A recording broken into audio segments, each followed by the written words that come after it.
একটা ফ্যান আর দুটো কাজ। এই ফ্যানটার কোয়ালিটি নিয়ে কিছু বলার নেই। এত ভালো একটা কোয়ালিটির ফ্যান বলার বাইরে, যেটার মধ্যে আপনারা 3 সেকেন্ড প্রেস করে ধরে রাখলে এরকম মিনি রিং লাইটের সমান আলো দিবে, যেটা দিয়ে আপনারা চাইলে ছবিও তুলতে পারবেন, প্লাস যে কোনো কাজ করতে পারবেন। আর ফ্যানটা কিন্তু এত জোস বাতাস দেয়, যেটা আপনারা 3টা মোডে চালাতে পারবেন।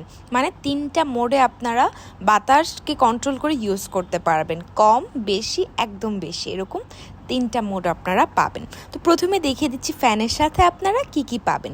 ফ্যানের সাথে এরকম নিচে এটাকে ধরে রাখার জন্য একটা জিনিস দেওয়া থাকবে, যেটার কারণে আপনারা যে কোনো জায়গায় এটাকে আপনারা ইজিলি রেখে টেবিলের মধ্যে রেখে আপনারা সুন্দরভাবে ঠান্ডা হয়ে যেতে পারবেন। আর ফ্যানের কি যে পরিমাণ বাতাস, সেটা দেখানোর জন্য আমি একটা কাপড় রেখে হালকাভাবে বোঝানোর চেষ্টা করছি যে দেখেন কি পরিমাণ